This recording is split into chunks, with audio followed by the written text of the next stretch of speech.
Hola, continuamos discutiendo este librito, El sexo y el fracaso del absoluto de Slavoj Žižek. Hasta donde nos quedamos en los videos anteriores, ya llevábamos dos teoremas expuestos. El primer teorema, el teorema 1, donde Žižek nos dice que toda variación en la epistemología tiene su contraparte en una variación en la ontología. Y el teorema 2, que nos dice que esa brecha de paralaje, eso que en el teorema 1 llama brecha de paralaje, es el motivo de una sexuación, donde él entiende por sexuación ese persistente fracaso al no lograr llegar a un objetivo, al quedarnos siempre en la búsqueda de algo y nunca lograrlo. Para continuar hablando de esto, voy a recordar que el sentido global de lo que hace Žižek tiene que ver sobre todo con la reconstrucción del materialismo histórico. Voy a hacer dos citas previas al contenido de lo que hoy quiero decir, porque me parecieron interesantes. Una va a ser tomada de esta revista sociológica. Esta revista en particular viene a constituir, a traer unas traducciones de una disputa que se dio, de una discusión que se dio entre Jon Elster y Gerald Cohen a propósito de la reconstrucción del materialismo histórico. ¿Cómo se debe reconstruir hoy día el materialismo histórico? Recordemos, simplemente por recordar, que el marxismo desde sus inicios siempre se ha visto desde una triple visión, siempre ha tenido una triple perspectiva. La perspectiva de una filosofía, la perspectiva de una ciencia social y la perspectiva de una política de acción. Quiere transformar el mundo. Entonces tiene esa triple vertiente. Esas triples vertientes se encuentran en sus primeros cultivadores, en Marx, en Engels, en Stalin, en Lenin, incluso en Mao, aunque pues yo dudaría que Mao caiga aquí, pero bueno, algunos dicen que sí. Eran políticos, activistas, que a su vez profesaban el materialismo histórico, el materialismo dialéctico, y se decían a su vez científicos sociales. Ellos en su personalidad y en su acción juntaban esas tres cosas. Marx, cuando menos, y Engels sí eran a la vez filósofos en el sentido de la filosofía idealista alemana, de la cual dependen toda su construcción, aunque se digan idealistas. No es raro en la filosofía que a los términos se les dé un sentido un tanto diferente a lo que uno esperaría. Algunos cuando escuchan la palabra materialismo piensan en la materia y por materia la gente normal entendemos pues las cosas que vemos a nuestro alrededor, lo que podemos tocar o leer, ver. Bueno, para un filósofo la materia puede ser otra cosa muy diferente. Entonces ellos eran filósofos materialistas en la tradición del idealismo alemán, eran a su vez científicos sociales que pretendían encontrar las leyes de la economía y finalmente con ese conocimiento, con esa filosofía definitiva que es la filosofía del idealismo alemán y con ese conocimiento que les iba a permitir de la realidad social, de la economía, de las leyes de la economía, del desarrollo de la economía capitalista, les iba a permitir definir una política para llegar a la destrucción del capitalismo. De todos modos, el capitalismo se iba a destruir por la famosa ley del valor. Bueno, discusiones aparte. Entonces, aquí en este librito viene una discusión entre Jon Elster y Gerald Cohen. Que yo sepa, estos dos personajes no son políticos como lo fueron Marx y Engels, pero sí son científicos sociales y están filosóficamente inspirados. Gerald Cohen está inspirado en la filosofía empirista inglesa, que tuvo, él mismo lo dice en su libro Karl Marx Theory of History, la teoría de la historia de Karl Marx. Él mismo lo dice que está muy influenciado por el positivismo lógico que llegó de Viena a Inglaterra. Jon Elster, por supuesto, va a disputar estas posiciones, porque recordemos que Cohen pretende hacer una reconstrucción del materialismo histórico al proponerlo como una explicación funcionalista, y Elster dice que eso es un error y él propone por su parte la teoría de juegos como el medio para reconstruir el materialismo histórico. Pero bien, vamos a la cita antes de continuar con eso, que es lo interesante de esta discusión. ¿Qué cita es? Bueno, de esta revista que les dije, sociológica, viene un artículo que me llaman la atención, pues a veces uno los lee, se llama Juegos y decisiones en análisis político, de Marcelo Ebrard y Efraín de Gives. Marcelo Ebrard, el actual canciller del gobierno obradorista. Hay una frase aquí muy interesante que quiero citar para que se entienda quien la quiere entender. Dice así: el mismo Weber señalaba el peligro que los políticos corrían de incurrir en dos pecados capitales que muy frecuentemente aparecen unidos: la carencia de finalidades objetivas y la falta de responsabilidad. El resultado era la aparición de un fenómeno que ha sido recurrente: el político orientado hacia el ejercicio de un poder desprovisto de finalidad que, tras su aparente solidez en la acción, oculta fragilidad y superficialidad. Weber exigía del político una profunda atención y compromiso con el sentido de la actividad humana. Pensaba, por tanto, en una historia que comportaba intencionalidad y capacidad humanas para incidir en ella. La llamó trágica maquinación. Bueno, se exige del político responsabilidad y en ocasiones muchos políticos, para recordar eso que acabo de mencionar, las tres patitas que mencioné del marxismo, muchos políticos que se dicen de izquierda son activistas muy buenos, muy capaces de convencer a la gente de votar por ellos, pero cuando llegan al poder tienen una enorme incapacidad para articular los problemas de la realidad que les tocó vivir y por lo tanto resolver, porque son políticos.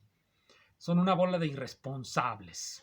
Hasta ahí este comentario. Bien, antes de pasar a eso voy a hacer otro comentario porque involucra pues prácticamente todo lo que nos va a decir Zizek. Este es una cita de este libro, de La imperfección del poder, de un gran teórico del que ya hemos discutido algún libro de él, Sergio Espinosa Proa.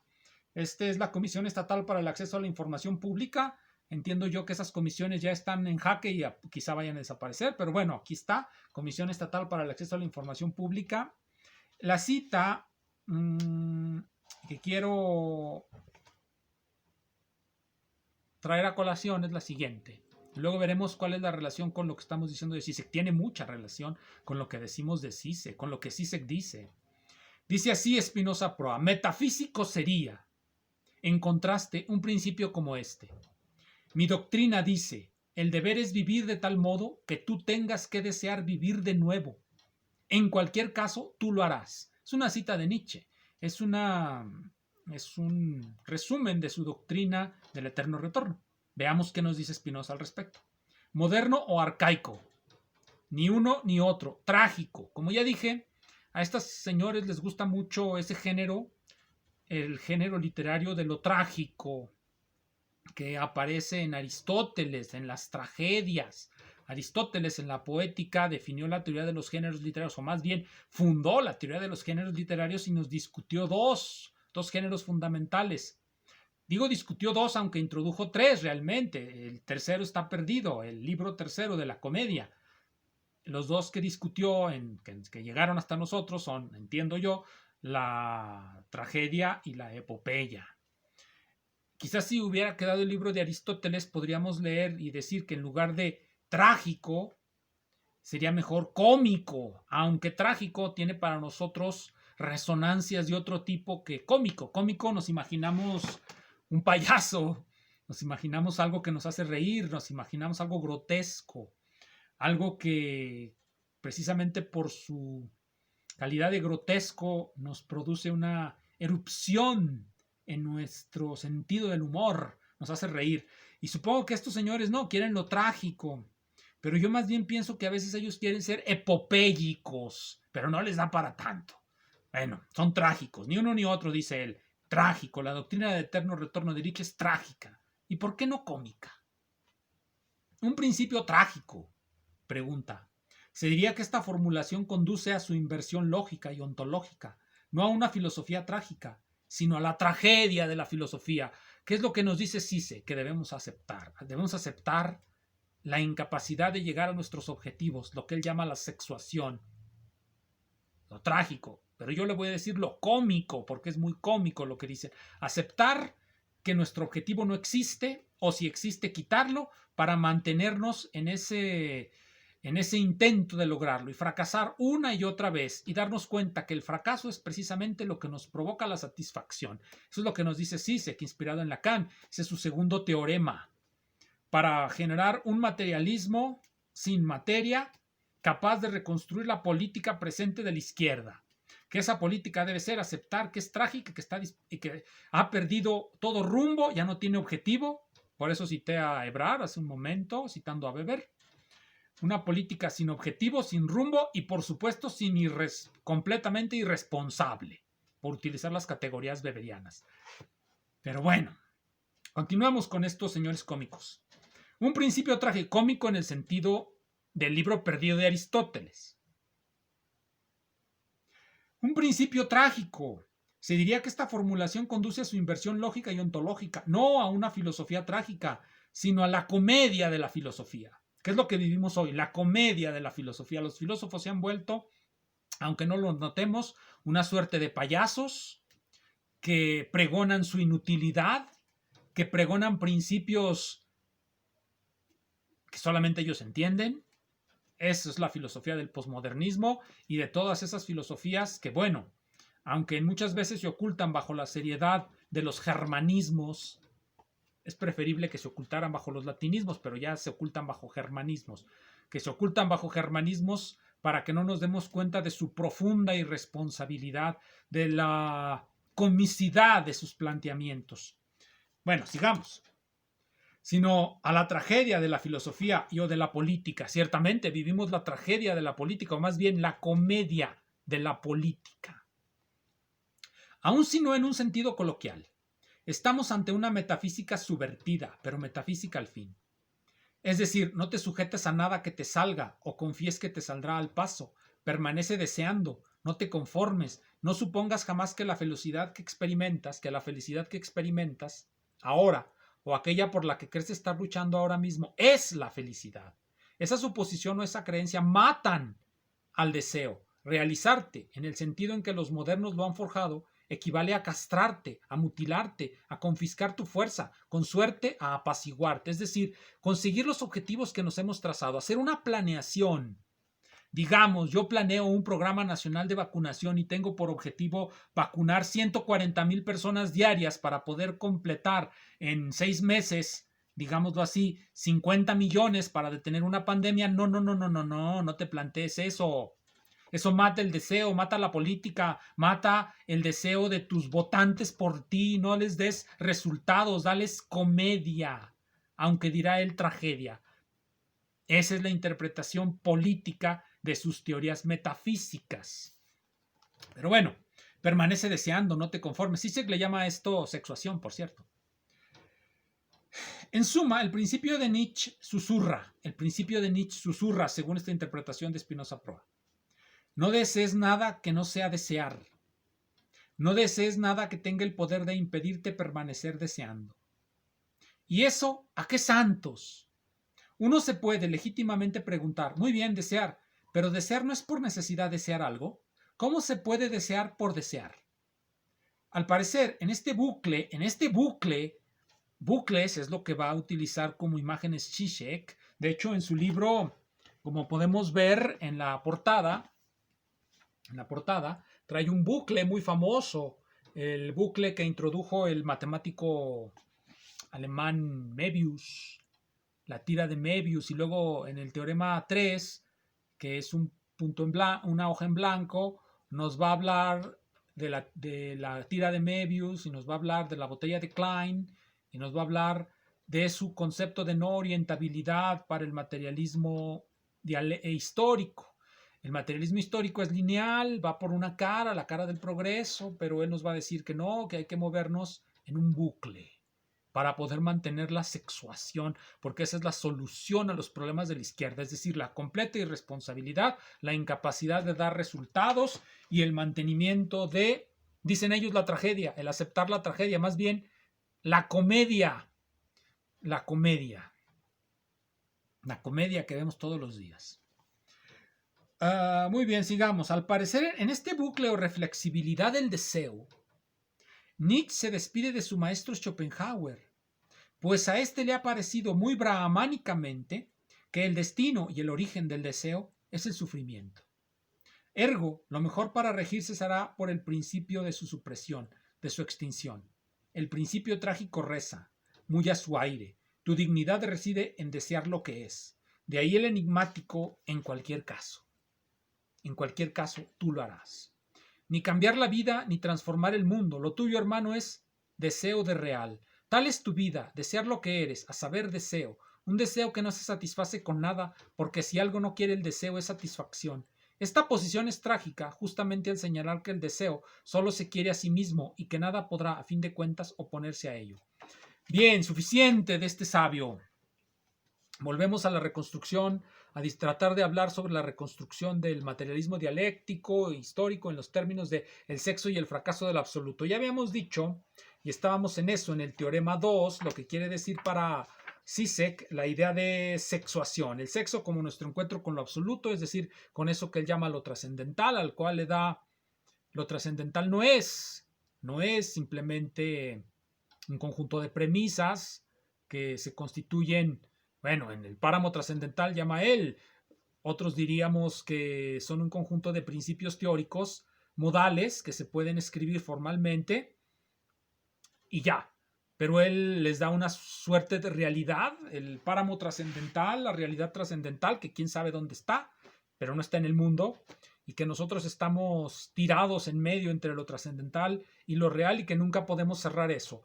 Esto es más bien o más o menos la idea de lo que es el concepto. Recordemos lo que es un concepto. Cuando yo digo rojo, me estoy refiriendo a todas las cosas rojas. Un concepto es también una clase, la clase de todas las cosas rojas. Y cuando vemos una cosa, generalmente esa cosa puede ser un poco roja. Tiene una tonalidad de rojo, pero a lo mejor le tira a naranja, pero quizás sea rojo. Entonces nosotros decimos que no está a la altura del concepto. Algunos dirían simplemente que es una cuestión de que debemos introducir la borrosidad de nuestra idea de pertenencia a un conjunto. Pertenece en un 50% o en un 20% o es así tanto que pertenece a lo rojo. Pero bueno, Zizek dice que no es así. Dice que debemos, siguiendo a Hegel, que debemos interpretar como que las cosas tienden a su concepto, a hacerse al concepto que tenemos de ellas. Como lo tenemos el concepto en ese páramo trascendental, no está aquí, no está aquí. Yo lo señalo porque es un tic mío. No está aquí, el páramo trascendental no está en ningún lado. ¿Quién sabe dónde? No se le aplica ni siquiera la palabra dónde. El páramo trascendental, según Zizek, es lo que constituye el dónde. Es lo que nos da las condiciones de constitución de algún lugar, las condiciones de posibilidad de que podamos hablar de un lugar en el espacio o en el tiempo. Espacio y tiempo son, de hecho, las condiciones de posibilidad de nuestra experiencia en el kantismo, de constituir objetos de experiencia y de conocimiento. Bueno, pero estamos en la idea del concepto que tiene Zizek. Si algo tenemos de los seres humanos es un concepto, deben ser buenos, deben de ser veraces, honestos, deben de adscribirse a la constitución moral que nos va a dar el nuevo régimen, deben de estar a esa altura, deben de llegar a ese concepto. Y si no han llegado, es porque están plagados de contradicciones que van a ser, en el transcurrir, en el devenir del tiempo, van a ser superadas. Y entonces ya llegarán al concepto y el concepto y la realidad llegarán a estar juntos. Él nos dice que eso no va a pasar. Sencillamente nos dice que estamos atrapados en esa brecha de paralaje, le llama él. Siempre hay una distancia entre lo que deseamos y lo que obtenemos. Y un día nos damos cuenta que eso que deseamos ni siquiera lo deseamos, no existe. O no lo podemos alcanzar. Y entonces ya estamos en el teorema 2 de Zizek. Dice, la única forma de que nosotros los seres humanos atrapados en la brecha de paralaje rompamos con ella es a través de la experiencia de la sexualidad, que en su mismo fracaso a la hora de alcanzar este objetivo nos permite tocar la dimensión de lo absoluto. Debemos darnos cuenta de nuestro fracaso. Esto es como decir que a lo largo de todo lo que ha existido la izquierda, de repente debe darse cuenta que no va a existir la sociedad socialista, la sociedad comunista, eso no va a ser, porque la humanidad nunca va a llegar al concepto de la sociedad humana nunca va a llegar a su concepto de sociedad socialista, nunca se va a cerrar esa distancia entre nuestra aspiración y aquello que buscamos, pero la sexuación, dice él, es decir, esa búsqueda constante de llegar a eso que no existe, es el estar constantemente fracasando. Volveremos sobre esto prontamente.